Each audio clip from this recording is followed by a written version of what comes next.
Hello नमस्कार दोस्तों, मेरा नाम रोहतास निमी है। आप सभी का स्वागत है हमारे यूट्यूब चैनल निमीज नेट प्रो पे। दोस्तों, लाइव क्लास लेना कितना अच्छा लगता है ना। एक दूसरे से इंटरेक्ट करते हैं, बहुत मज़ा आता है बातें करके, अच्छी अच्छी चीज़ें सीखते हैं। बट यार, जब नेटवर्क प्रॉब्लम होती है ना तो बहुत ज़्यादा मूड ख़राब हो जाता है। और अक्सर हमारे साथ यही होता है दोस्तों। क्या करें, ये हमारा दुर्भाग्य रहा है कि जब भी हम लाइव क्लास लेते हैं तो 70% हमें अब प्रॉब्लम आने लग गई है। जैसे कि आपने पीछे की वीडियोज़ में देखा होगा कि कितनी ज़्यादा प्रॉब्लम आती है हमें लाइव क्लास में। और मैं दिल से लाइव क्लास लेना चाहता हूँ, बट दोस्तों नेटवर्क प्रॉब्लम की वजह से मैं लाइव क्लास नहीं ले पाता। इस वजह से दोस्तों, आप दोस्तों का भी टाइम खराब होता है और मेरा भी मूड खराब होता है। और उससे क्या होता है कि आप लाइव क्लास के अंदर वीडियो की जो क्वालिटी है वो बहुत डाउन होती है। तो इसका हम सॉल्यूशन करने की कोशिश की हमने, बट इसका सॉल्यूशन नहीं हो रहा है। तो दोस्तों, मजबूरी में हमें अब आगे से रिकॉर्डेड वीडियो डालनी पड़ेगी 45 दिन का जो मैराथन कोर्स चल रहा है उसके लिए। ठीक है, तो इसके लिए मैं माफ़ी चाहता हूँ दोस्तों कि हम लाइव क्लास चाह कर भी नहीं ले पा रहे हैं। आप दोस्त देख रहे हैं दोस्तों, आप पीछे की वीडियोस देख सकते हैं लाइव जो हुई है हमारी, कितनी ज़्यादा प्रॉब्लम आती है उसके अंदर। और आप दोस्त ये कहेंगे कि सर आपने वादा किया था, आपने बोला था कि लाइव क्लास लेंगे 45 दिन में। बट यार, मैं क्या करूँ यार, मैं क्या करूँ। जब आप लोगों को समझ में ही नहीं आएगा तो यार फिर उस चीज़ का क्या फ़ायदा। आप दोस्तों का भी टाइम वेस्ट हो रहा है और हमारा भी टाइम वेस्ट हो रहा है। तो इससे अच्छा है कि हम रिकॉर्डेड वीडियो डाल दें। तो दोस्तों, आज से हम रिकॉर्डेड वीडियो डालेंगे। ठीक है, थैंक यू दोस्तों। NTAUGC नेट यानी निमिज NET. Download it on Google Play Store. Subscribe कीजिए हमारे YouTube चैनल को और दबाइए बेल आइकन ताकि आप पास के हमारी आने वाली वीडियो बढ़े आसानी से। हेलो नमस्कार दोस्तों, मेरा नाम रोहतास निमी है और आप सभी का स्वागत है हमारे यूट्यूब चैनल निमीज नेट प्रो पे। दोस्तों, आज हम NTAUGC नेट लॉजिकल रीजनिंग के अंदर बात करने वाले हैं डिडक्टिव और इंडक्टिव रीजनिंग की। दोस्तों, इसमें जो क्वेश्चन आते हैं हमारे स्टेटमेंट के क्वेश्चन आते हैं। काफ़ी आपने क्वेश्चन देखे होंगे ऐसे कि निगमनात्मक तर्क मान्य नहीं है, deductive argument can not be valid, इस तरह की स्टेटमेंट हमें दी हुई होती है। और ये हमें काफ़ी कंफ्यूजिंग लगती है, इनमें हमें समझ में नहीं आता कि कौन सा सही है कौन सा गलत है। आज की इस वीडियो में आपको बहुत अच्छे तरीके से बताने वाला हूं कि डिडक्टिव और इंडक्टिव रीजनिंग से क्वेश्चन हमें किस तरह से करने हैं। आज की अगर आप ये वीडियो देख लेते तो मैं पूरा गारंटी के साथ आपको कहता हूं ये टॉपिक आप कभी भी नहीं भूलेंगे। बिल्कुल आसान तरीके से आपको मैं समझाने वाला हूं। तो दोस्तों, इस वीडियो को आप पूरा देखना और ध्यान से देखना। ये देखिए, डिडक्टिव और इंडक्टिव रीजनिंग के ये हमने नोट्स यहाँ पे बना रखे हैं। और इसमें सबसे पहले एक क्वेश्चन देखते हैं ताकि आप इसको अच्छे से समझ सके इस टॉपिक को। ये देखिए, इस तरह के हमारे क्वेश्चन आते हैं। इसके अंदर ये देखिए, निगमनात्मक तर्क मान्य नहीं है, deductive argument can not be valid यदि इसके या इसके आधार वाक्य सही है और निष्कर्ष सही है। यदि इसका या इसके आधार वाक्य सही है और निष्कर्ष गलत है। तो हमें बताना, ये देखिए ये क्वेश्चन काफी कंफ्यूजिंग करने वाले ना। ये सारी की सारी स्टेटमेंट हमें समझ में नहीं आ रहा कि कौन सी सही है कौन सी गलत है। ये देखिए, ये हमारा जून 2013 में आया है, फिर 2015 के अंदर क्वेश्चन आया है ये, और उसके बाद में ये देखिए 2016 के अंदर भी आया है। ये क्वेश्चन, बहुत क्वेश्चन रिपीट हुए दोस्तों। तो चलिए अब इसके बारे में हम समझने की कोशिश करते हैं ताकि आप अच्छे से इसके बारे में जान सकें। देखिए, सबसे पहले हम बात करते हैं टाइप ऑफ आर्ग्यूमेंट। आर्ग्यूमेंट कितने तरह के हो सकते हैं। दर्शन शास्त्र में तर्क कथनों की ऐसी श्रृंखला होती है जिसके द्वारा किसी व्यक्ति या समुदाय को किसी बात के लिए राजी किया जाता है। आर्ग्यूमेंट क्या होता है, वो कुछ तर्क होते हैं जिसके द्वारा हम किसी व्यक्ति को किसी बात के लिए मनवाने की कोशिश करते हैं। तो इसे हम क्या कहते हैं, आर्ग्यूमेंट कहते हैं। और इसमें जैसे यहाँ पे मुख्य रूप से दो हमारे आर्गुमेंट माने गए हैं। एक हमारा निगमनात्मक तर्क यानी कि डिडक्टिव आर्गुमेंट, और दूसरा आगमनात्मक तर्क इंडक्टिव आर्गुमेंट माना गया है। और इसमें थोड़ी सी बेसिक जानकारी हम ले लेते हैं। निगमनात्मक तर्क, निगमन तर्क भी बोलते हैं इसको। डिडक्टिव रीजनिंग किसे कहते हैं, जिसके अंदर हम नियम बनाते हैं। देखिए, पहले इसके अंदर क्या होता है, नियम इसमें दिया जाता है। पहले हमें नियम बताया जाता है और उसके बाद में हम उस चीज को समझने की कोशिश करते हैं।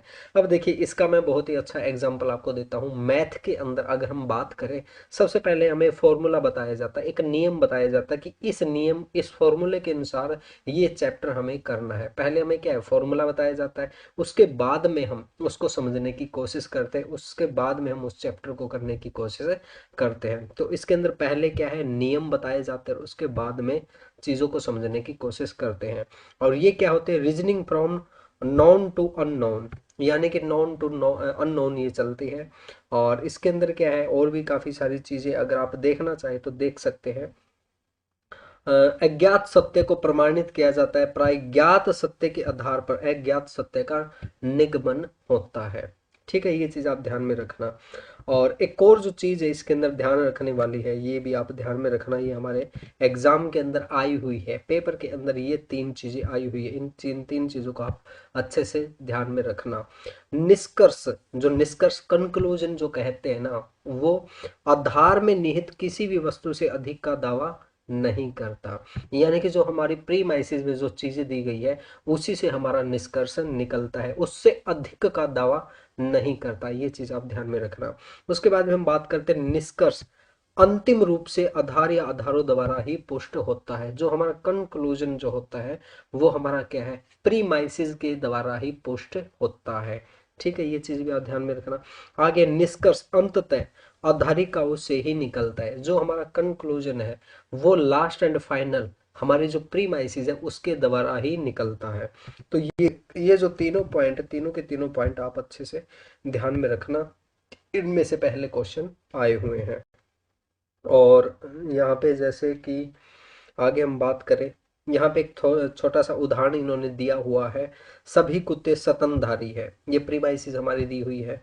कोई बिल्ली कुत्ता नहीं है, यहाँ पे दो प्रीमाइसिस दी हुई है। इन्हीं के द्वारा हमें यहाँ पे ये आंसर निकालना है, निष्कर्ष यहाँ पे हमें निकालना है। ठीक है, तो ये तो क्या है दोस्तों, हमारी बेसिक चीज है, बेसिक चीजें मैंने आपको बताई है। अब मेन मुद्दे पे आते हैं। मेन मुद्दा हमारा क्या था कि हमें ये क्वेश्चन किस तरह से करने हैं। एक सही आधार वाक्य, एक गलत आधार वाक्य और एक गलत निष्कर्ष वाला तर्क वैध हो सकता है। ये देखिए इन्होंने पूछा कि कौन सा सही नहीं है। अब देखिए इनमें कंफ्यूज हो जाएंगे हम। ठीक है, अब मैं आपको करवाने वाला हूँ, बहुत ही बढ़िया तरीके से मैं आपको करवाने वाला हूँ, आप अच्छे से इसको समझ पाएंगे।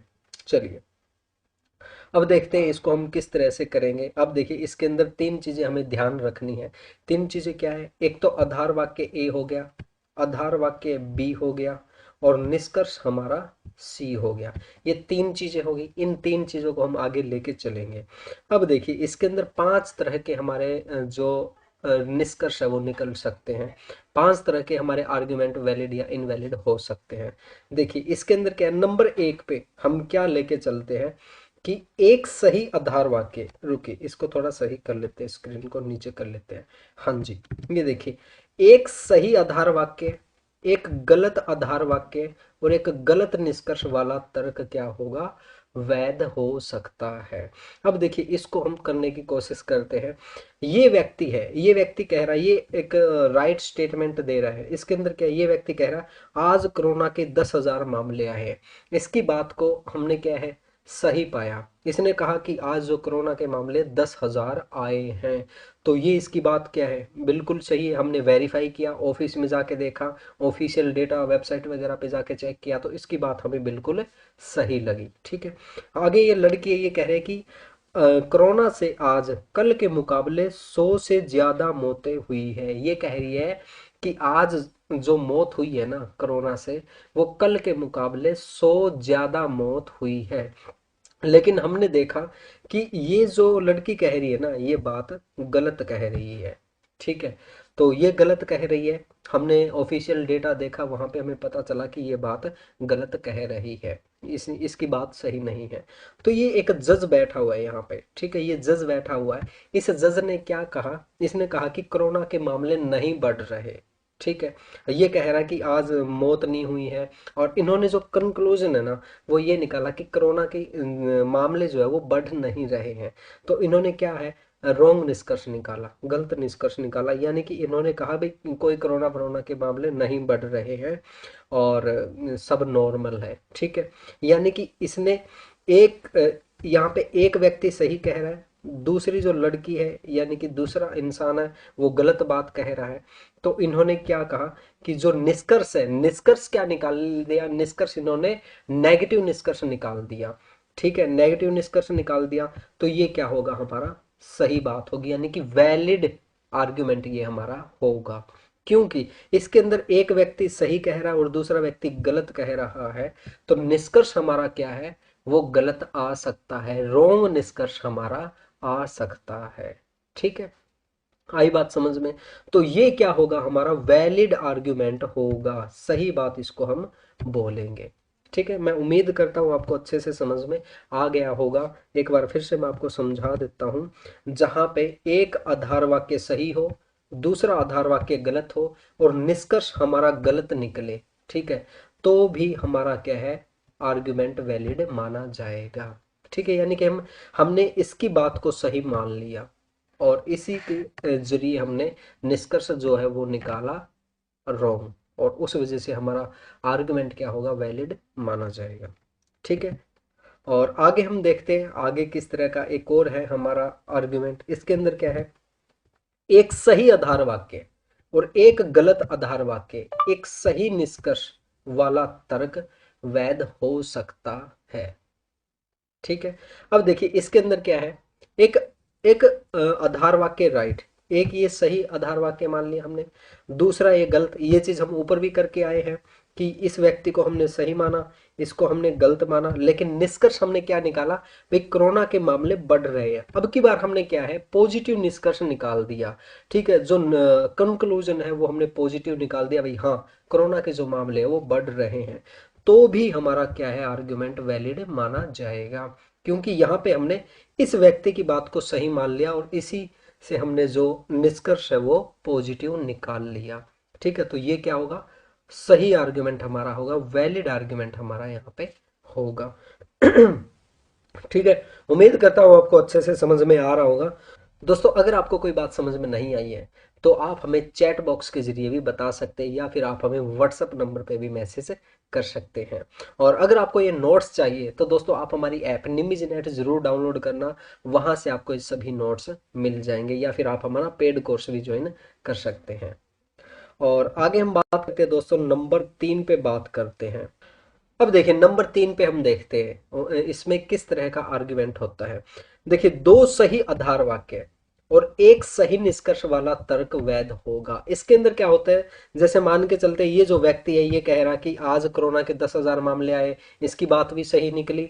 और ये लड़की कह रही है कि आज 100 ज्यादा मौत हुई है कोरोना की कल के मुकाबले, इसकी बात भी हम सही मानते हैं और कंक्लूजन भी हम सही निकालते हैं, भाई हाँ आज कोरोना के मामले बढ़े हैं। ठीक है, इन सारी चीज़ों को देखते हुए हमने कंक्लूजन राइट निकाला, तो ये हमारा आर्गुमेंट क्या होगा, वैलिड आर्गुमेंट माना जाएगा। ठीक है, और इन दोनों में से कोई भी एक व्यक्ति अगर सही कहता है या गलत कहता है तो भी हमारा आर्गुमेंट सही माना जाएगा। ये देखिए ऊपर वाले जो हमारे आर्गुमेंट है, ये देखिए इसके अंदर एक व्यक्ति हमारा गलत कह रहा है। ठीक है, यहाँ पे एक व्यक्ति क्या है, ये जो लड़की ये गलत कह रही है, तो भी हमारा जो आर्ग्यूमेंट है वो वैलिड होगा, क्योंकि एक व्यक्ति इसके अंदर सही कह रहा है। इसी तरीके से नंबर 2 में भी यही बात थी कि अगर हमारा आधार वाक्य एक सही है, दूसरा गलत है और निष्कर्ष हमारा सही निकलता है, तो भी हमारा आर्ग्यूमेंट वैलिड माना जाएगा। ठीक है, आगे हम नंबर 4 पे बात करते हैं कि दो गलत आधार वाक्य और एक गलत निष्कर्ष वाला तर्क भी क्या होगा, वैध होगा। अब मान के चलते हैं कि यहाँ पे इसकी बात भी रोंग निकल गई, ये जो व्यक्ति कह रहा था कि 10,000 मामले हैं ये भी गलत निकल गई, और कोरोना के आज 100 ज्यादा मौतें हुई है ये लड़की वाली बात भी गलत निकल गई। ठीक है, तो इन दोनों के निष्कर्ष से हमने निष्कर्ष निकाला कि आज कोरोना के मामले नहीं बढ़ रहे, या फिर ये निष्कर्ष भी हमारा गलत निकलता है तो भी ये हमारा वैलिड आर्गुमेंट होगा। यानी कि तीनों के तीनों गलत होने पे भी हमारा जो आर्गुमेंट है वो वैलिड होगा। ठीक है, तो इस तरह से आप इसको समझ सकते हैं। आगे हम एक और एग्जांपल लेके चलते हैं। यहाँ पे नंबर 5 पे हमारा आर्गुमेंट जो आता है, इसके अंदर क्या होता है, दो सही आधार वाक्य और एक गलत निष्कर्ष वाला तर्क अवैध होगा। ठीक है, ये मोस्ट इंपॉर्टेंट चीज ध्यान में रखना, ये एग्जाम के अंदर पूछी जाती है। ये पूछा जाता है कि निम्नलिखित में से कौन सा वैलिड नहीं है, ये पूछा जाएगा। देखिए ये व्यक्ति भी सही कह रहा है, ठीक है, ये लड़की भी सही कह रही है, लेकिन ये जज है ये कहे कि जो कोरोना के मामले वो नहीं बढ़ रहे।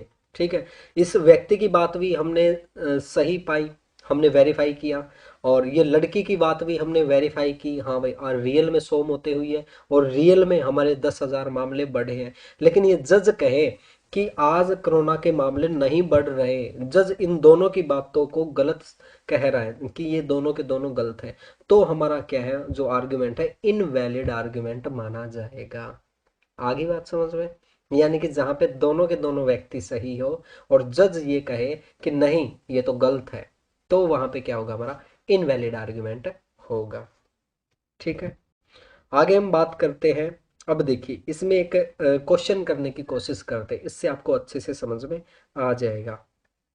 एक निगमनात्मक तर्क मान्य नहीं हो सकता, क्या कहा है इन्होंने, इनवैलिड कौन सा है, ठीक है, जो वैलिड नहीं हो सकता। इसमें देखिए इन्होंने क्या कहा है, ऑप्शन नंबर बी इन्होंने दिया है, या इसके आधार वाक्य सही है और निष्कर्ष हमारा गलत है। ठीक है, यानी कि ए वाला व्यक्ति है वो भी सही बात कह रहा है, ठीक है, बी वाला व्यक्ति भी सही कह रहा है, लेकिन जो हमारा जज है वो ये कहे कि ये भी सही मान लिया हमने, ये भी सही है, लेकिन जज ये कहे कि ये दोनों के दोनों गलत है, तो ये हमारा क्या होगा, इनवैलिड आर्गुमेंट होगा। ठीक है, ये अभी तो ऊपर के आए हैं, ये देखिए यहाँ पे ये दोनों के दोनों सही है, ये दोनों के दोनों सही है, लेकिन जज कहे कि नहीं ये दोनों के दोनों गलत है, तो हमारा क्या होगा, आर्गुमेंट इनवैलिड आर्गुमेंट माना जाएगा। और आगे हम बात करते हैं, जैसे इसमें भी देख सकते हैं, एक निगमनात्मक तर्क अप्रामाणिक है यदि, ये देखिए क्वेश्चन है, इसके सभी आधार वाक्य सही हो परंतु निष्कर्ष गलत हो। ये भी वही है अभी हम करके आए हैं ऊपर। ठीक है, तो इस तरह के क्वेश्चन है दोस्तों, आप ये करके देखना, बिल्कुल आसानी से आप इनको कर सकते हैं। और अगर आप इनमें और जैसे और ऑप्शन की हम बात करें, जैसे यही लगा के चले, क्वेश्चन नंबर 28 की बात करें, इसके अंदर जैसे ऑप्शन नंबर 4 को हम छोड़ देते हैं, सभी आधार वाक्य सही हो परंतु इसका निष्कर्ष गलत हो, तो ये चीज क्या है, ये तो इसकी रोंग होगी। ठीक है, और ऑप्शन हम देखते हैं, इसके आधार वाक्य और निष्कर्ष सभी सही हो, तो क्या ये तो वैलिड होगा। ठीक है, यानी कि आधार वाक्य भी सही है और निष्कर्ष भी हमारा सही है, तो ये क्या हमारा वैलिड आर्गुमेंट होगा।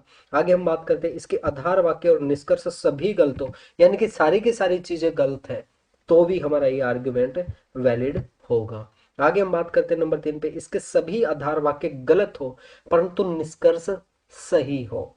ठीक है, यानी कि आधार वाक्य ए भी गलत है, आधार वाक्य बी भी गलत है, और जो जज है हमारा वो कहे भाई हाँ ये दोनों के दोनों झूठ बोल रहे हैं, और वो पॉजिटिव रिजल्ट निकाले, तो भी हमारा आर्ग्यूमेंट क्या है, वो वैलिड होगा।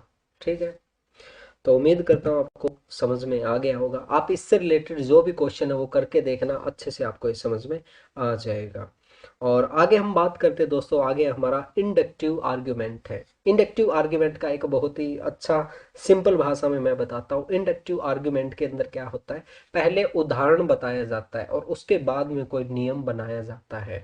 और इसमें देखिए एक एग्जांपल देता हूँ मैं आपको, जैसे हम छोटे बच्चे होते थे उस टाइम हमें कैसे काउंटिंग सिखाई जाती थी, और कैसे मल्टीप्लिकेशन और माइनस करना प्लस करना किस तरह से सिखाया जाता था। हमें ऐसे एग्जाम्पल दिए जाते थे कि आपके पास 4 रोटियां हैं, एक बकरी आई उसने 2 रोटी खा ली, तो आपके पास कितनी रोटी बच गई, तो हम कहते थे कि 2 रोटी बच गई। यानी कि वहां पे हमें जो चीज हम जानते हैं उन्हीं के द्वारा हमें सिखाने की कोशिश की जाती थी, उदाहरण वहां पे दिए जाते थे। और वो फिर ऐसे कहते थे कि आपके पास मान के चलिए 3 टॉफी है और हमने 2 टॉफी और दे दी, बताइए अब आपके पास कितनी टॉफी हो गई। हम कहते थे 5 टॉफी होगी। तो हम उदाहरण में मजाक मजाक में ही मजे मजे में चीजें सीख लेते थे, तो वहां पे क्या होता था, हमारा आगमन विधि होती थी, इंडक्टिव आर्ग्यूमेंट वहां पे होता था। वहां पे क्या होता है, इसके अंदर हम विशेष तत्वों के आधार पर सामान्य सिद्धांत बनाए जाते हैं। इसके अंदर सबसे पहले एग्जाम्पल दिए जाते हैं, उसके बाद में हम नियम बनाते हैं। और इसमें क्या है, we go from specific to general, इसके अंदर हम स्पेसिफिक टू जर्नल चलते हैं, ये चीज़ आप ध्यान में रखना। और इसके अंदर अगर आप डिफरेंस देखना चाहे तो यहाँ पे आप देख सकते हैं, वैसे डिफरेंस तो इनमें नहीं पूछा गया आज तक, फिर भी हम देखना चाहे तो यहाँ पे देख सकते हैं। निगमन पद्धति सिद्धांत केंद्रित है, ये क्या है, सिद्धांत के ऊपर डिपेंड होती है। हमने बताया था निगमन मतलब नियम, निगमन नियम, निगमन के अंदर क्या है, पहले नियम बताया जाता है, और उसके बाद में हम उसको समझने की कोशिश करते हैं। लेकिन आगमन के अंदर क्या है, आगमन के अंदर उदाहरण बताया जाता है। ठीक है, तो ये दोनों के दोनों वर्ड सिमिलर है ना, निगमन से नियम और आगमन से उदाहरण। तो इस तरह से आप इसको आसानी से समझ सकते हैं। आगमन पद्धति वास्तु केंद्रित है और निगमन पद्धति में सामान्य सिद्धांत से विशेष तथ्य की ओर जाया जाता है। और इसके अंदर क्या है कि इस पद्धति में विशेष वस्तुओं के गुणों के आधार पर सामान्य सिद्धांत बनाए जाते हैं। ठीक है, निगमन पद्धति में कुछ अनुमान से काम लिया जाता है, आगमन पद्धति में केवल तथ्यों को आधार बनाया जाता है। ये देखिए, वैसे इसमें बहुत ज़्यादा डिटेल से करने की ज़रूरत नहीं है और इसमें डिफरेंस अभी तक इन्होंने नहीं पूछा हुआ है। आगे हम बात करते हैं, आगे हमारे मोस्ट इम्पोर्टेंट जो टर्म्स है वो हम कर लेते हैं डिडक्टिव और इंडक्टिव रीजनिंग के अंदर। ये देखिए, हिस्ट्री को हम समझने की कोशिश करते हैं। ये मोस्ट इम्पोर्टेंट है, मैं आपको बार बार कह रहा हूँ क्योंकि इसमें से क्वेश्चन आ चुके हैं हमारे। मैं आपको दिखाऊंगा आगे किस तरह से इनमें से क्वेश्चन आए, आगे की जो वीडियो होगी उसके अंदर।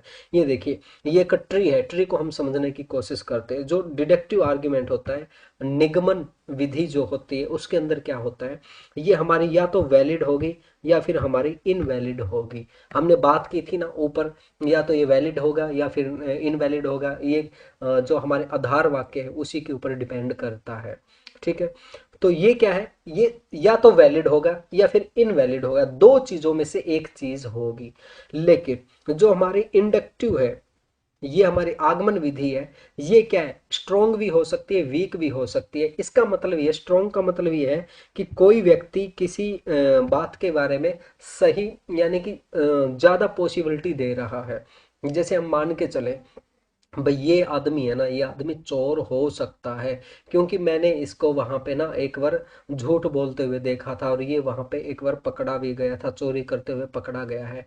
और यहाँ पे आज जो चोरी हुई है ना, इसके अंदर इसका हाथ हो सकता है क्योंकि कल ये चोरी का सामान लेके आ रहा था, कटर लेके आ रहा था काटने के लिए, शटर काटने वाली कटर लेके आ रहा था। तो यहाँ पे क्या है कि जो हमारे अनुमान होते हैं वो स्ट्रोंग भी हो सकते हैं और वीक भी हो सकते हैं। इसके अंदर हम फाइनली ये नहीं कह सकते कि ये सही है या गलत है। इसके अंदर हम या तो जो हमारा आर्ग्यूमेंट होगा वो स्ट्रोंग होगा या फिर वो वीक होगा।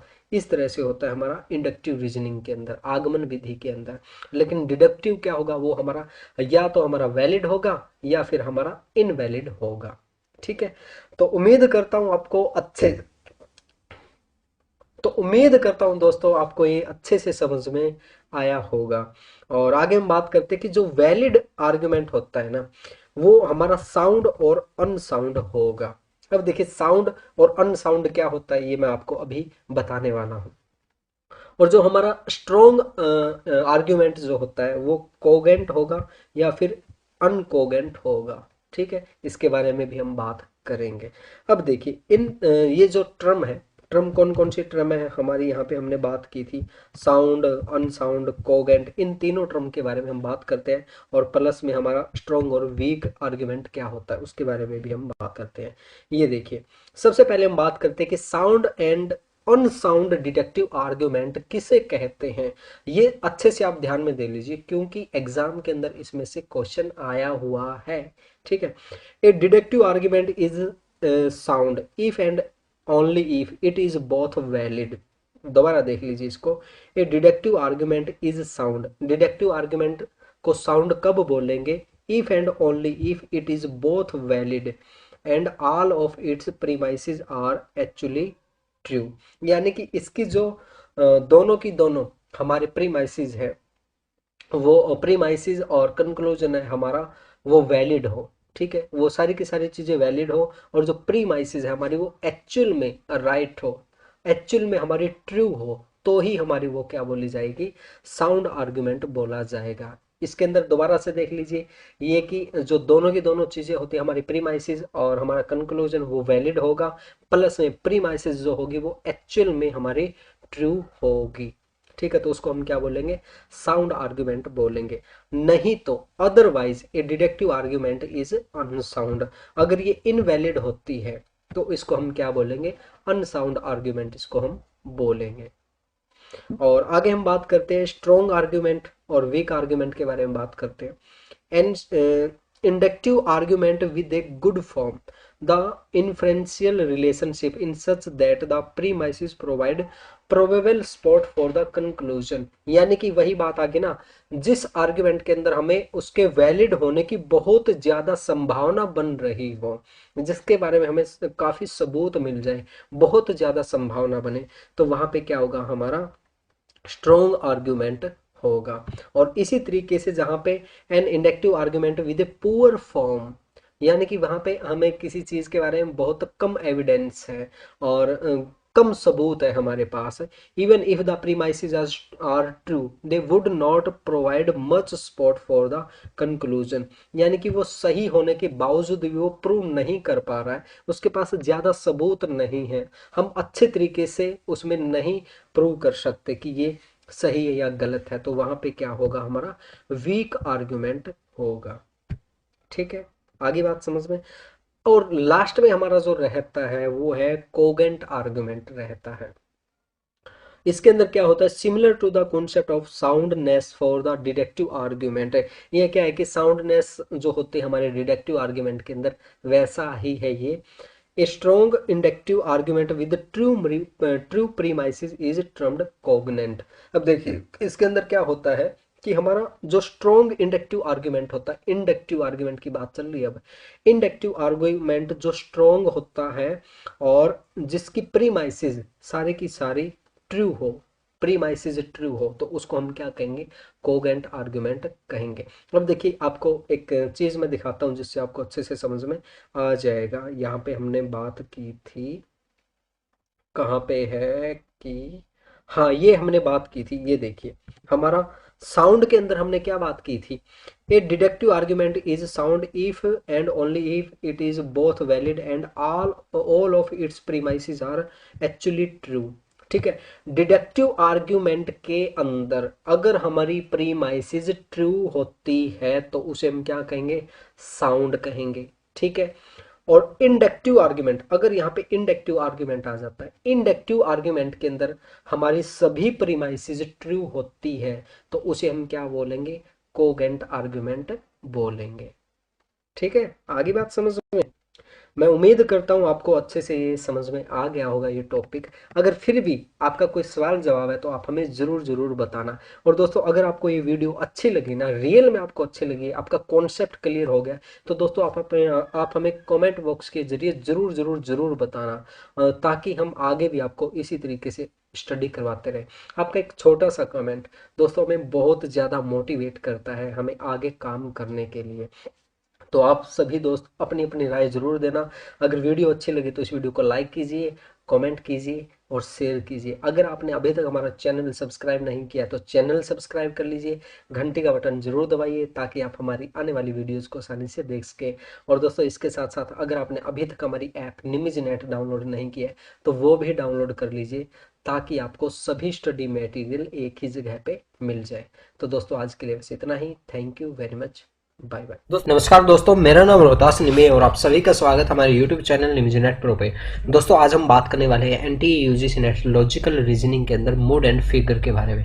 दोस्तों इससे पहले क्वेश्चन आ चुका है और ये हमारा एक नया टॉपिक है और इस टॉपिक से रिलेटेड और भी कई टॉपिक जुड़े हुए हैं और इसमें काफ़ी टर्म्स हैं, उन सभी टर्म्स को समझना हमारे लिए बहुत ज़्यादा ज़रूरी है। तो इस वीडियो का पूरा देखना और ध्यान से देखना। दोस्तों अगर आप चाहें तो हमारा पेड कोर्स भी ज्वाइन कर सकते हैं। इसके अंदर हम आपको बहुत अच्छे तरीके से स्टडी करवाएंगे। नंबर 1 पे दोस्तों हम आपको ऑल 10 यूनिट स्टडी नोट्स देंगे न्यू अपडेटेड सिलेबस के अनुसार, प्लस में सितंबर 2020 में जो क्वेश्चन आए हैं उसके अनुसार हमने ये नोट्स तैयार किए हैं। इसके साथ साथ दोस्तों हम आपको ऑल 10 यूनिट के वीडियोस देंगे, एड फ्री वीडियोस आपको मिलने वाली है। इसके साथ साथ नंबर 3 पे दोस्तों हम आपको 2012 से लेके दिसंबर 2019 तक सभी शिफ्ट के क्वेश्चन पेपर हिंदी इंग्लिश में विद आंसर की आपको मिलने वाले हैं। इसके साथ साथ दोस्तों हम आपको 2012 से लेके दिसंबर 2019 तक टीचिंग के क्वेश्चन अलग देंगे, रिसर्च के अलग देंगे, कम्युनिकेशन के अलग देंगे। इस तरह से सभी यूनिट के क्वेश्चन आपको अलग अलग मिलेंगे। इसके साथ साथ दोस्तों हम आपको मोस्ट रिपीटेड होने वाले क्वेश्चन के बारे में बताएंगे, प्लस में आपको नोट्स भी देंगे। इसके साथ साथ दोस्तों फ्री में हम आपको 2012 से लेकर दिसंबर 2019 तक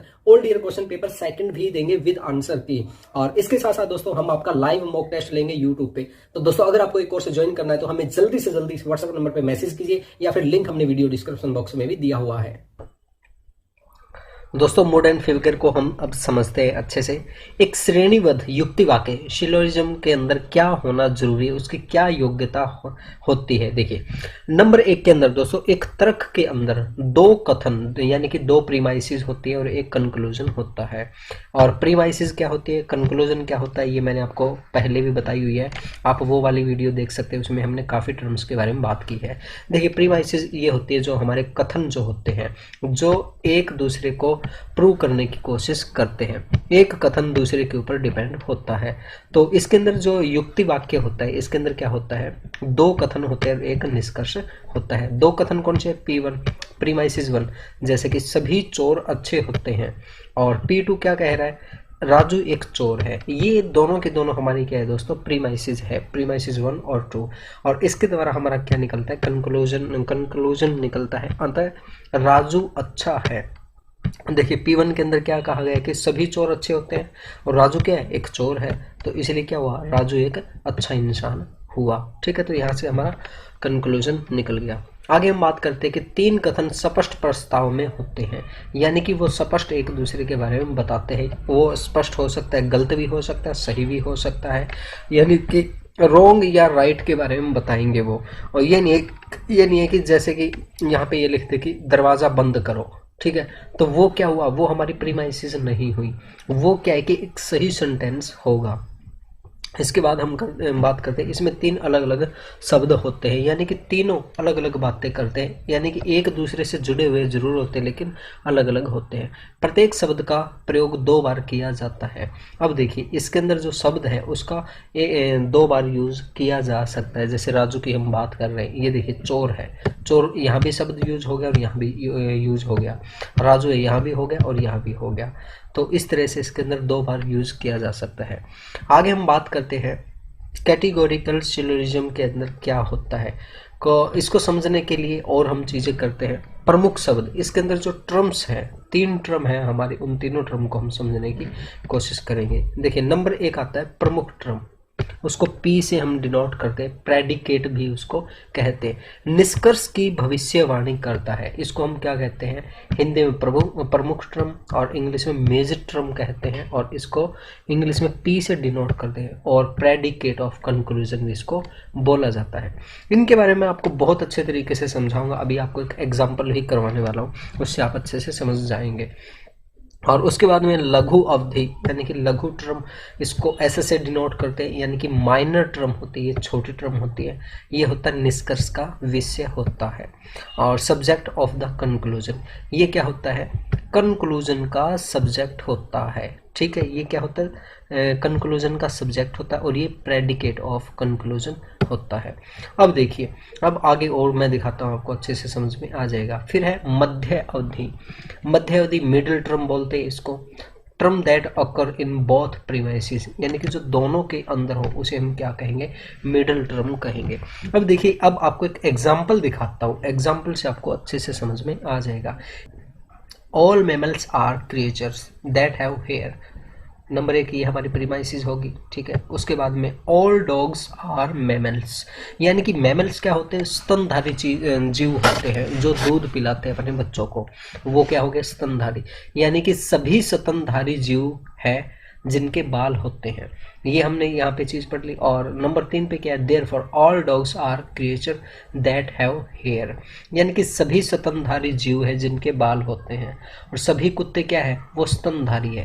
इसका कंक्लूजन क्या निकला हमारे पास, सभी कुत्ते ऐसे प्राणी हैं जिनके बाल होते हैं।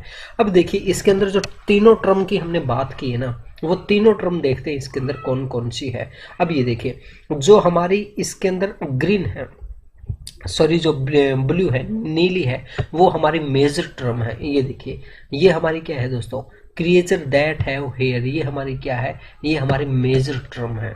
ठीक है, ये किसके बारे में बता रही है, ये हमारे सब्जेक्ट के बारे में बता रही है। और इसको हम एक बार फिर से देखते हैं, मेजर ट्रम के अंदर क्या होता है, प्रेडिकेट ऑफ कंक्लूजन। ठीक है, ये क्या होता है, प्रेडिकेट होता है, इसको P से डिनोट करते हैं, मेजर ट्रम। और मेजर ट्रम इसके अंदर क्या है, क्रिएचर दैट हैव हेयर, यानी कि ये ऐसे जीव है जिनके बाल होते हैं। ये आ गई, ये चीज़ आपको ध्यान में आ गई। और आगे हम बात करते हैं, आगे हमारे पास है माइनर ट्रम। माइनर टर्म इसके अंदर हम देखते हैं, माइनर टर्म क्या, डॉग्स है। डॉग्स ये हमारी क्या है, माइनर टर्म है। और ये क्या होता है, सब्जेक्ट ऑफ कंक्लूजन होता है। ये देखिए सब्जेक्ट ऑफ कंक्लूजन, ये है हमारा माइनर टर्म है। और ये देखिए माइनर टर्म होगी हमारी, डॉग इसके अंदर भी है और इसके अंदर भी है। उसके बाद हम बात करते हैं मिडिल टर्म की, बात करते हैं मिडिल टर्म। इसके अंदर ये जो ग्रीन में दी है, डार्क ग्रीन के अंदर, ये हमारी क्या है, मिडिल टर्म है। यानी कि जो दोनों के अंदर आ रही है, कॉमन है। ये देखिए मैमल्स, मैमल्स इन दोनों के बीच में है, तो इसको हम क्या कहेंगे, यानी हिंदी में ये स्तनधारी, इसको हम क्या कहेंगे, मिडिल टर्म इसको हम बोलेंगे। तो आपको अच्छे से समझ में आ रहा होगा, मैं उम्मीद करता हूँ। आप एक बार फिर से देख लेना चाहिए, इस वीडियो को अच्छे से समझ में आ जाएगा। ये देखिए इसके अंदर जो हमारा सब्जेक्ट होता है ना, सब्जेक्ट इसके अंदर क्या है, ये देखिए डॉग है, डॉग हमारा सब्जेक्ट है। और सब्जेक्ट किसका सब्जेक्ट देखना है, देखिए सब्जेक्ट देखना कंक्लूजन का सब्जेक्ट। कंक्लूजन किस में आया, नंबर 3 में आया है, therefore all dogs are creature that have hair. इसके अंदर सब्जेक्ट क्या है, इसके अंदर सब्जेक्ट है हमारा डॉग। तो ये हमारी क्या हो जाएगी दोस्तों, ये हमारी माइनर टर्म हो जाएगी। ठीक है, ये क्या हो जाएगी, हमारी माइनर टर्म हो जाएगी। अब इसके अंदर हम बात करते हैं कि हमारी मेजर टर्म कौन सी होगी। कंक्लूजन के अंदर जो हमारी प्रेडिकेट होती है, जो निष्कर्ष की भविष्यवाणी करती है, उसको हम क्या कहेंगे, मेजर टर्म कहेंगे। मेजर टर्म इसके अंदर क्या है, क्रिएचर दैट हैव हेयर। ये हमारी जो ब्लू के अंदर है, ये हमारी क्या हो जाएगी, मेजर टर्म होगी। ठीक है, और जो हमारी मिडिल टर्म होगी, मिडिल टर्म वो होगी जो दोनों के अंदर सेम हो, दोनों प्रीमाइसिस के अंदर कॉमन हो, उसको हम कहेंगे मिडिल टर्म कहेंगे। मिडिल टर्म क्या है दोस्तों, मैमल से। ये देखिए इसमें मैमल्स इसमें भी है और इसमें भी है, तो ये हमारी क्या होगी, मिडिल टर्म हो गई। ठीक है, उम्मीद करता हूँ आपको अच्छे से समझ में आ गया होगा। अगर नहीं आया तो आप हमसे पूछ लेना, मैं आपको फिर से दोबारा से बता दूंगा। आप हमें व्हाट्सएप पे भी कॉन्टेक्ट कर सकते हैं। अब देखिए इसको एक बार फिर से मैं बता देता हूँ। जो एस है, एस माइनर टर्म के लिए यूज किया जाता है और पी जो है वो मेजर टर्म के लिए यूज किया जाता है। और also stood for the subject term और प्रेडिकेट टर्म, इनको सब्जेक्ट टर्म और प्रेडिकेट टर्म भी बोला जाता है। ये दोनों चीज आप ध्यान में रखना।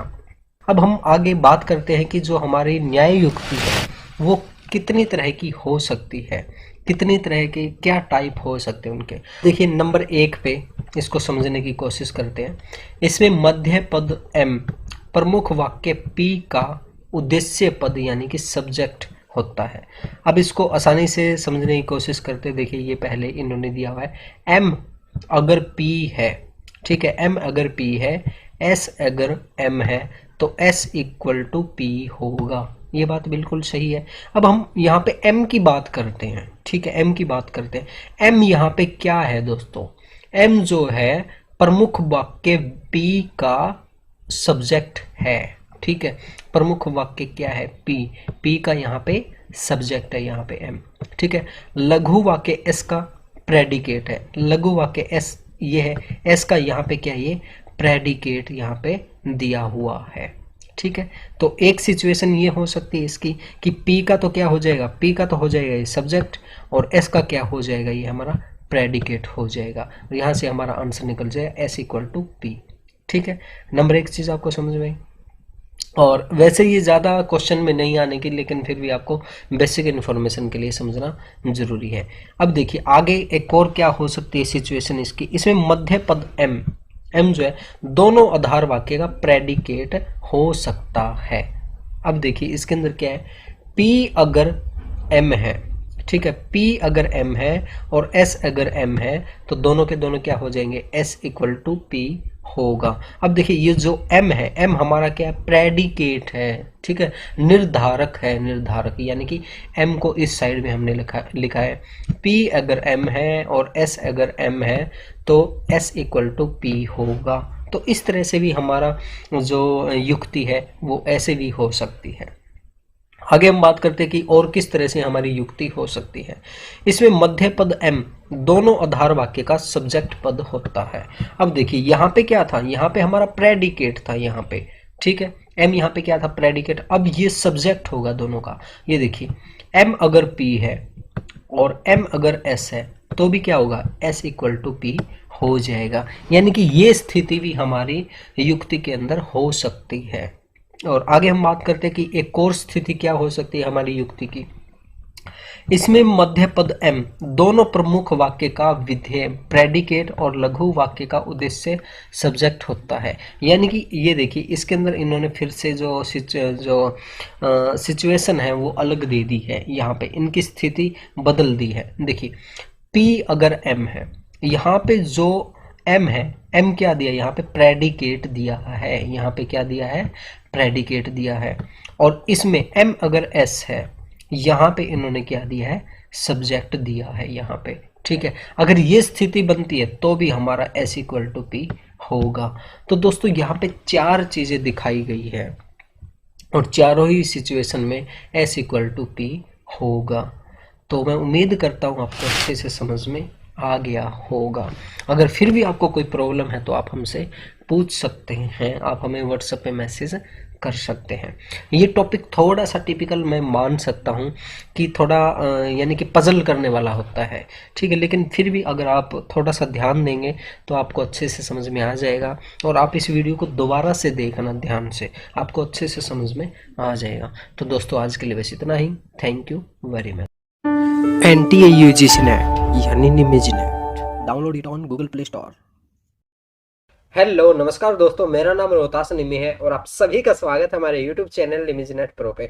दोस्तों आज मैं आपको NTA UGC नेट के अंदर दुनिया का सबसे आसान क्वेश्चन दिखाने वाला हूं। और ये ऐसा क्वेश्चन है दोस्तों, 5वीं क्लास का बच्चा भी इसको बिल्कुल आसानी से कर सकता है। आप यकीन नहीं करेंगे कि UGC नेट के अंदर इतना आसान क्वेश्चन भी आ सकता है और बिल्कुल आसान है, इसको समझना भी बिल्कुल आसान है। जैसा मैंने कहा ना कि इसको 5वीं क्लास का बच्चा भी बिल्कुल आसानी से कर सकता है। एक छोटी सी ट्रिक आपको यूज करनी है। और सबसे बड़ी खास बात पता है क्या है, ये हर साल आता है, ये क्वेश्चन हर बार एग्जाम के अंदर पूछा जाता है NTA UGC नेट के अंदर। और मैं अभी आपको लाइव प्रूफ के साथ दिखाने वाला हूं कि किस तरह से ये क्वेश्चन हमारे एग्जाम के अंदर आया है और क्या ट्रिक हमें यूज करनी है उसको करने के लिए। और बिल्कुल आसान क्वेश्चन है दोस्तों, और ये वीडियो आपके लिए बहुत ही ज्यादा मजेदार और धमाकेदार ये होने वाली है। तो दोस्तों इस वीडियो को आप पूरा देखना और ध्यान से देखना। ये देखिए दोस्तों, ये हमने NTA UGC net logical reasoning की 2012 से लेके 2020 तक, दोस्तों 2020 तक हमने PDF बना रखी है। इसके अंदर 2012 से लेके 2020 तक सभी क्वेश्चन हमने यूनिट वाइज अलग अलग किए हुए हैं। तो चलिए मैं आपको वो क्वेश्चन दिखाता हूं जो हमारा एग्जाम के अंदर बहुत ज्यादा बार रिपीट हुआ है। हमारा वो क्वेश्चन है एनालॉजिकल रीजनिंग से रिलेटेड है, सादृश्यता मूलक से वो हमारा क्वेश्चन है। और वह वो मैं आपको दिखाने वाला हूँ कि किस तरह से हमारा रिपीट हुआ है और हमें उसमें क्या चीज ध्यान रखनी है। ये मैं आपको दिखाता हूँ। ये देखिए ये हमारा क्वेश्चन है, यहाँ पे क्वेश्चन नंबर, ये देखिए दिसंबर 2013 का क्वेश्चन पेपर है। और इसके अंदर ये देखिए सबसे पहले मैं आपको यहाँ पे हिंदी इंग्लिश दोनों में मैं आपको दिखाने की कोशिश करूंगा। ये देखिए ये रहा हमारा क्वेश्चन नंबर 14 है। इसके अंदर इन्होंने क्या कहा है कि शनि और मंगल ग्रह दोनों पृथ्वी की तरह ही ग्रह है। शनि और जो मंगल है वो दोनों के दोनों पृथ्वी की तरह ग्रह है। यहाँ पे क्या इन्होंने कंपैरिजन किया हुआ, एक दूसरे के साथ कंपैरिजन करके दिखाया हुआ है, समानता इन्होंने यहाँ पे बताई है। तो जहाँ पे समानता करेंगे, जहाँ पे कंपैरिजन करेंगे दो चीजों का, तो वहां पे क्या होगा हमारा सादृश्यता मूलक हमारा आंसर हो जाएगा। देखिए जहां पे हमें कंपैरिजन किया हुआ दिखाई दे, जहां पे कुछ समानता दिखाई दे दो चीजों के बीच में, तो वहां पे हमारा जो आंसर आएगा दोस्तों वो हमारा आएगा सादृश्यता मूलक हमारा आंसर आएगा। और इंग्लिश में भी मैं आपको दिखा देता हूं ताकि आपको अच्छे से समझ में आ जाए। Saturn and Mars are planet like the earth, यानी कि ये दोनों के दोनों प्लेनेट क्या है, पृथ्वी की तरह ही ग्रह है। यहाँ पे इन्होंने कंपैरिजन किया हुआ, समानता यहाँ पे इन्होंने दिखाई हुई है। तो इसका आंसर यहाँ पे क्या आ गया दोस्तों, आंसर नंबर 3 एनालॉजिकल इसका आंसर आ गया। और अब ये देखिए ये क्वेश्चन किस तरह से हमारा रिपीट हुआ है, क्या चीज हमें ध्यान में रखनी है वो मैं आपको दिखाने वाला हूँ।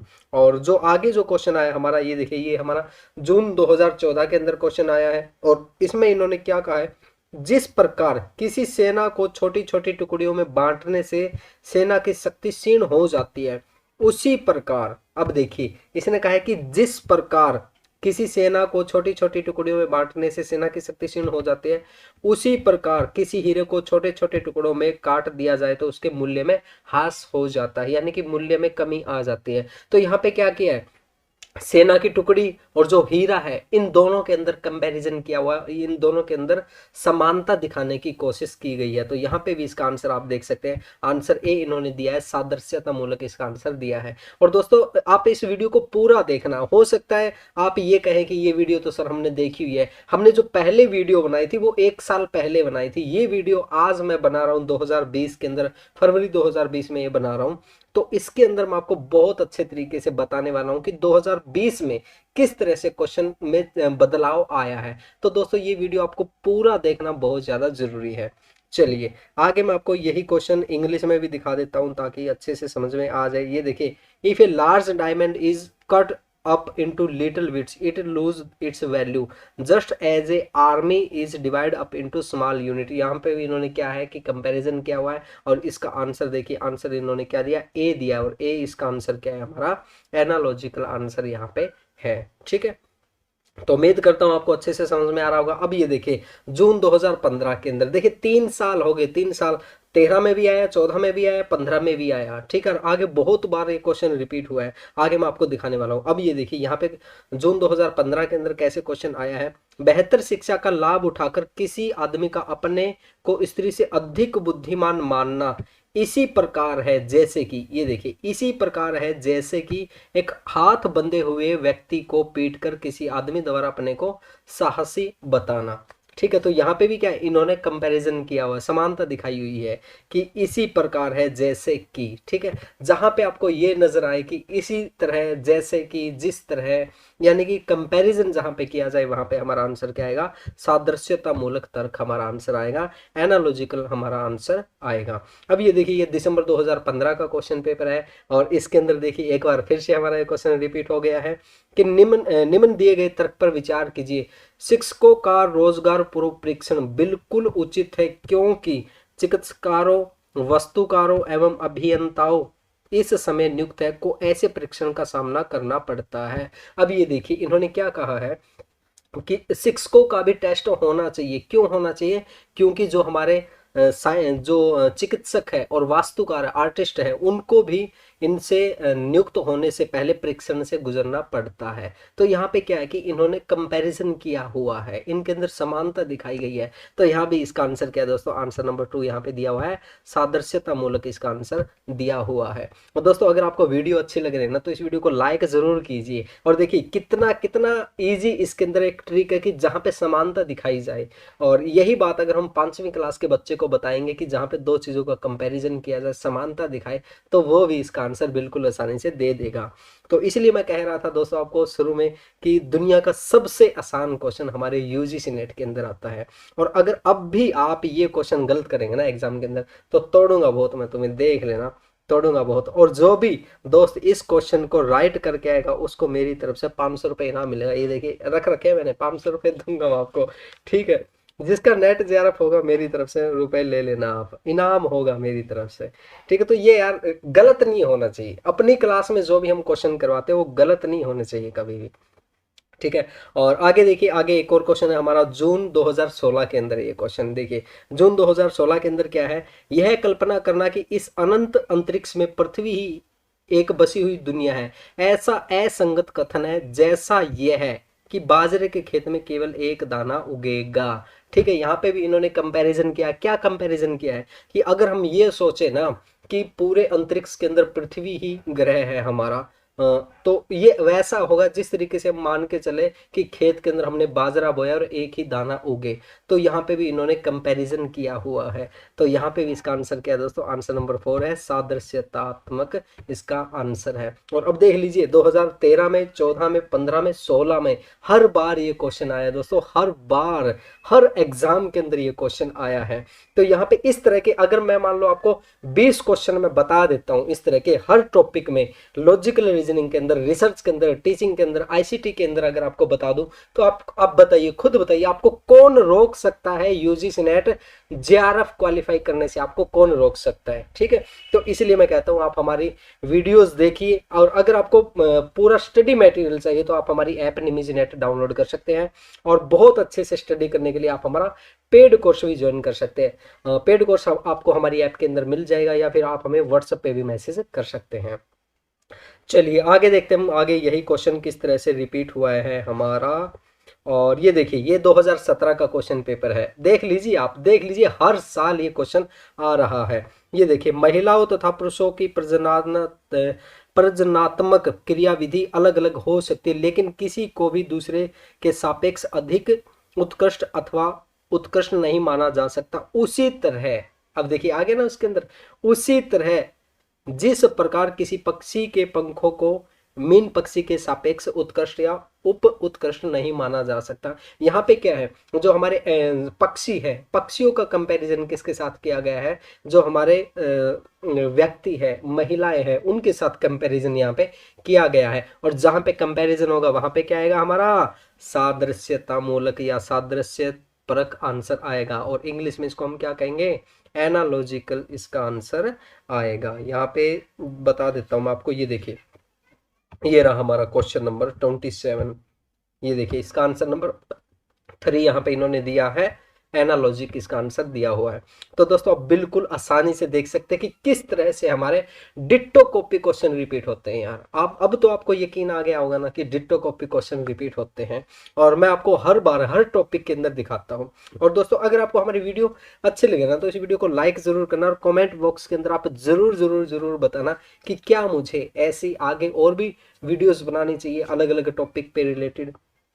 और देखिए, ये देखिए, आगे हमारा नवंबर 2017 का क्वेश्चन पेपर है। इसके अंदर इन्होंने कहा है कि जैसे गिलास में बर्फ के पिघलते गोलों से गिलास का पानी उससे बाहर नहीं बहता, उसी प्रकार पिघलते हुए समुद्री हिमखंड से समुद्र का आयतन नहीं बढ़ता। यहाँ पे भी इन्होंने कंपैरिजन किसका किया हुआ है, गिलास में जो पानी होता है उसका कंपैरिजन हमारे समुद्र के साथ किया हुआ है। ठीक है, तो यहाँ पे इसका आंसर क्या आएगा, सादृश्यता मूलक आंसर आएगा। देख लीजिए यार, यार देखिए क्या बात है यार, कितनी जबरदस्त क्लास है ना आज की। और अभी आपको और दिखाने वाला हूँ मैं, आप बने रहिए मेरे साथ। बहुत से क्वेश्चन है यार, बहुत क्वेश्चन है, कितने क्वेश्चन मैं आपको दिखाऊं।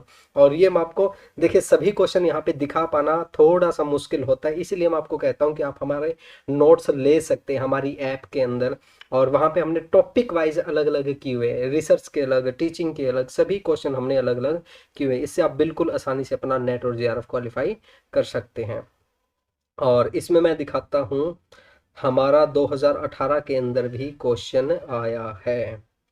रुकिए, इसके अंदर ये रहा देखिए, ये हमारा है 21 दिसंबर 2018 मॉर्निंग शिफ्ट का पेपर है। और इसके अंदर ये देखिए, हमारा लक्ष्यहीन कंप्यूटर ऐसे कंप्यूटर की तरह है जिसमें कोई प्रोग्राम नहीं हो। ठीक है, ये देखिए, लक्ष्यहीन व्यक्ति ऐसे कंप्यूटर की तरह है जिसमें कोई प्रोग्राम नहीं है। अब देखिए यहाँ पे कंपैरिजन किसका है, व्यक्ति का और कंप्यूटर का, यानी कि जिस व्यक्ति का कोई लक्ष्य नहीं होता वो कैसा होता है, ऐसे कंप्यूटर की तरह होता है जिसमें कोई प्रोग्राम नहीं होता। और यहाँ पे क्या आएगा, हमारा आंसर नंबर 4 आएगा, सादृश्यता परख हमारा आंसर आएगा। ठीक है, और आपने देखा ना, ये हमारा क्वेश्चन कहाँ कहाँ पे रिपीट हुआ, 2012 में, 13 में, 14 में, 15 में, 16, 17 और 18 में भी ये रिपीट हुआ। हर साल आ रहा है यार ये क्वेश्चन, हर बार आ रहा है। तो भाई यार ये गलत नहीं होना चाहिए यार, तोड़ूंगा बहुत मैं तुम्हें अगर ये गलत हो गया ना, तो अच्छी बात नहीं है भाई। ये डिजिटल पिटाई है, कोई बुरा मत मान जाना। और एक कह रहे थे कि सर आपको तो बोलने की तमीज नहीं है, हम तो भाई ऐसे ही बोलते बोलते हम, ये हमारा निमिज नेट चैनल नहीं है, ये हमारा परिवार है, परिवार में हम कुटाई भी करते हैं। ठीक है, पैसे भी देते हैं, सारी चीजें देते हैं हम। चलिए आगे देखिए, आगे हमारा ये रहा क्वेश्चन, ये बहुत क्वेश्चन रिपीट हुए भाई। देखिए 21 दिसंबर 2018 शिफ्ट 2 के अंदर भी ये क्वेश्चन आया है। और इसमें भी इन्होंने कहा कि यहाँ पे ये देखिए, is a little like an, यहाँ पे ये देखिए, यहाँ पे भी इन्होंने कंपैरिजन किया हुआ है, तो इसका आंसर भी यहाँ पे एनालॉजिकल आंसर आएगा। ठीक है, तो बहुत क्वेश्चन रिपीट हुए हैं यार, बहुत, कितने बताऊं मैं यार, कितने क्वेश्चन बताऊं, बहुत रिपीट हुए हैं। और अगर आपको रिपीटेड होने वाले क्वेश्चन की वीडियो देखनी है तो वो भी आप देख सकते हैं। और ये देखिए, ये हमारा 20 जून 2019, अब 2019 की बात आ गई है। ठीक है, 2018 के बाद 2019 की बात आ गई है। इसके अंदर देखिए, a pilot without flight plane is like an artist without paint, यानी कि एक जो पायलट है, अगर उसके पास हवाई जहाज ना हो तो वो किस तरह का होगा? वो उस आर्टिस्ट की तरह होगा जिसके पास पेंट ना हो। तो यहाँ भी क्या है, दोनों के अंदर समानता दिखाने की कोशिश की गई है। तो इसका आंसर क्या आएगा दोस्तों? हमारा आंसर ए आएगा, एनालॉजिकल इसका आंसर आ जाएगा। ठीक है, देख लीजिए यार कितने आसान क्वेश्चन आ रहे हैं। फिर भी अगर आप नहीं कर पा रहे तो वही इससे तो बुरी बात कोई हो ही नहीं सकती। तो चलिए आगे हम और देखते हैं। ये देखिए आगे फिर हमारा क्वेश्चन आ गया है, ये हमारा 21 जून मॉर्निंग शिफ्ट का पेपर है और इसके अंदर देखिए, writing on paper is similar to writing on the board, यानी कि पेपर के ऊपर लिखना ये वैसा ही है जैसा हम किसी बोर्ड के ऊपर लिखते हैं। अब यहाँ पे भी सिमिलरिटी दिखाई गई है, दोनों के अंदर समानता दिखाने की कोशिश की गई है। तो यहाँ पे हमारा आंसर क्या है? एनालॉजिकल आंसर हमारा आ गया। ठीक है, और ये देखिए अभी मैं आपको ये दिखाने वाला हूँ कि 2020 के अंदर किस तरह से इसके अंदर मॉडिफिकेशन हुआ है, ये आपको दिखाता हूँ। और बहुत से क्वेश्चन है यार, बहुत से क्वेश्चन है हमारे इसके अंदर, आप देख लेना इनको अगर देखना चाहे तो। और अभी हम चलते हैं 2020 के अंदर चलते हैं। देखिए 2020 में इसका जो थोड़ा सा पैटर्न है वो किस तरह से बदला है। ये देखिए इस इन्होंने यहाँ पे युग्म दे दिए, मिलान करने दे दिए। पहले तो हम क्या करते थे कि सेना की टुकड़ी का कंपैरिजन किसके साथ करते थे? हीरे के साथ करते थे। समुद्र का पानी के गिलास से कंपैरिजन करते थे, उनके अंदर समानता देखते थे। अब इन्होंने यहाँ पे युग्म दे दिए, ठीक है, कैटेगरी दे दी। अब इनमें हमें मैचिंग करना है। अब ये देखिए उल्लू है, उल्लू क्या करता है? उड़ान भरता है। और यहाँ पे देख लीजिए सादृश्यता, जो युग्म है उनका हमें सुमेल करना, उनको मैचिंग करनी है। उल्लू है, उल्लू उड़ान भरता है, तो इसका क्या आएगा? स्पर्श है, स्पर्श क्या है? रेंग रेंग के चलता है। ठीक है, आगे है घंटी है, घंटी से क्या है? टन टन टन की आवाज आती है। तो इस घंटी और टन टन के जैसा क्या हो सकता है? देखिए मेघ है, बादल है, बादल क्या है? वो गरजते हैं। घंटी टन टन की आवाज करती है, जो बादल है वो गरजते हैं। यानी कि ये दोनों के दोनों साउंड कर रहे हैं ना, घंटी है ये भी साउंड कर रही है और जो बादल है वो भी साउंड कर रहे हैं यहाँ पे। आगे हम बात करते हैं, जैसे चाकू है, चाकू से हम क्या करते हैं? काटते हैं। और तलवार है, तलवार से क्या होता है? वध होता है, किसी की हत्या की जा सकती है। आगे कृषक है, किसान है, किसान क्या करते हैं? फसल उगाते हैं। इसी तरीके से जो दूध के किसान होते हैं वो क्या उत्पादन करते हैं? दूध का उत्पादन करते हैं। तो देखिए आप यहाँ पे किस तरह से थोड़ा सा पैटर्न चेंज हो गया है। ठीक है, तो आपको ये पता होना चाहिए कि क्या चेंजेस हो रहे हैं। और आप जितनी भी बुक्स पढ़ेंगे ना, एक चीज मैं आपको बता देता हूँ कि निमिज नेट चैनल आप सभी के लिए किस तरह से डिफरेंट है। देखिए जो आप बुक्स पढ़ेंगे, बुक्स के अंदर क्या है कि उन्होंने 6 महीने पहले कोई बात लिख दी या फिर कोई बुक बना दी, 1 साल पहले बना दी, तो वो बहुत ज़्यादा एनालिसिस नहीं कर पाते। हम क्या करते हैं कि नए पैटर्न के अनुसार नए एग्जाम जो हमारे आ रहे हैं उनको हम एनालिसिस करते हैं, बहुत अच्छे तरीके से क्वेश्चन देखते हैं। हम केवल थ्योरी नहीं पढ़ाते, हम थ्योरी के साथ साथ क्वेश्चन भी करते हैं और क्वेश्चन देखते हैं कि किस तरह से क्वेश्चन में मॉडिफिकेशन हुआ है, क्या हुआ है। आप हमारे जितने भी नोट्स पढ़ेंगे वो नोट्स अभी तक जितने भी हमने यूनिट कर लिया वो सभी नोट्स अपडेटेड नोट्स हैं। धीरे धीरे हम सभी नोट्स को अपडेट कर रहे हैं न्यू पैटर्न के अनुसार। तो हमें पैटर्न का भी पता होना चाहिए कि किस तरह से हमारे क्वेश्चन चेंज हुए हैं। और आगे मैं एक और क्वेश्चन आपको दिखाता हूं जो हमारा 2020 के अंदर ही आया है। तो हमें इन सभी क्वेश्चन को करना बहुत ज़्यादा ज़रूरी है। अब ये देखिए, अब दोबारा फिर ये आ गया, ये हमारा 30 सितंबर 2020 शिफ्ट सेकंड का पेपर है ये। ठीक है, और पहले वाला कौन सा था? पहले वाला भी मैं दिखा देता हूँ कौन सी। ये देखिए 1 अक्टूबर 2020 का था और ये हमारा है, ये अगला क्वेश्चन और मैं आपको दिखाता हूँ, रुकिए भाई। हाँ जी, ये सितंबर का पेपर है यहाँ पे। ये देखिए इसके अंदर भी हमें क्या करना है? मिलान करने हैं, ठीक है, मैचिंग करनी है। इसके अंदर देखिए समाचार पत्र है, समाचार पत्र कहाँ से छपता है? हमारा प्रेस से छपता है। तो इसका मिलान क्या हुआ? ये देखिए कपड़ा है, कपड़ा कहाँ बनता है? हमारा मिल के अंदर बनता है। ठीक है, तो इस तरह से आपको मैचिंग करनी है। आगे है कुत्ता है, कुत्ता कहाँ पे रहता है? कुत्ता घर के अंदर रहता है। तो इसका क्या आएगा? चूहा, चूहा किसके अंदर रहता है? बिल के अंदर रहता है। आगे हमारा मुर्गी है, मुर्गी क्या देती है? चूजे देती है। और सॉरी गाय, गाय से क्या बनता है? बछड़ा बनता है। ठीक है, इसी तरीके से अंधेरा है, अंधेरा किसके द्वारा मिटता है? हमारा लैंप के द्वारा मिटता है। और इसी तरीके से प्यास है, प्यास किससे मिटती है? पानी पीने से मिटती है ना। तो देख लीजिए कितने आसान क्वेश्चन है यार हमारे। तो दोस्तों मैं उम्मीद करता हूँ आपको ये सारी चीज़ें अच्छे से समझ में आ गई होगी, और आपका एनालॉजिकल रीजनिंग से एक क्वेश्चन आता है हमारा, और ये एक क्वेश्चन आपका गलत नहीं होगा। और यार सच बता रहा हूँ, अगर आपका ये गलत हो गया ना तो तोड़ूंगा बहुत मैं आपको, अगर ये गलत हो गया तो। और जिसका ये राइट होगा उसको ये देखिए, ये मेरे पास 500 रुपये ये मैं आपको दूंगा, ठीक है। और देखिए खैर, रुपए वगैरह की तो बात मजाक की है, बट यही है दोस्तों, अगर आपका यूजीसी नेट क्लियर हो जाएगा, जीआरएफ हो जाएगा, तो यार उससे बड़ी बात क्या हो सकती है। वो 500 रुपये बहुत छोटी चीज़ हो जाती है। ये सारी मजाक की बातें हैं, कोई बात नहीं, आपको एंटरटेनमेंट करने के लिए। कोई नहीं, मैं उम्मीद करता हूँ आपका यूजीसी नेट जीआरएफ जरूर क्लियर होगा। और दोस्तों अगर आपको हमारी वीडियो अच्छी लगे तो इस वीडियो को लाइक कीजिए, कमेंट कीजिए, शेयर कीजिए। आप अपने अपने विचार जरूर बताना दोस्तों ये वीडियो कैसी लगी है। प्लस में दोस्तों, अगर आपने अभी तक हमारी ऐप निमिज नेट डाउनलोड नहीं की है तो वो भी डाउनलोड कर लीजिए। और अगर आपने कोर्स बाय नहीं किया है हमारा, तो वो कोर्स बाय कर लीजिए। आपका नेट और जीआरएफ क्लियर हो सकता है उससे, क्योंकि बहुत अच्छे तरीके से हमने नोट्स बनाए हुए हैं, वीडियोस बनाई हुई है, एड फ्री वीडियोस बनाई हुई है, बहुत अच्छे तरीके से हम आप उसमें स्टडी करवा रहे हैं। तो दोस्तों आज के लिए बस इतना ही। Thank you very much. Bye bye.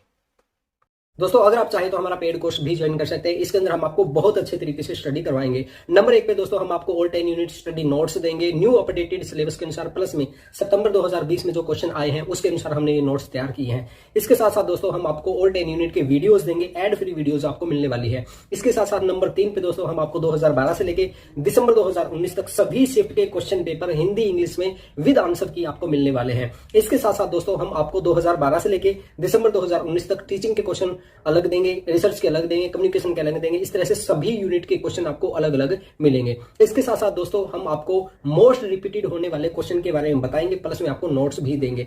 इसके साथ साथ दोस्तों फ्री में हम आपको 2012 से लेकर दिसंबर 2019 तक old year question paper second भी देंगे विद आंसर की।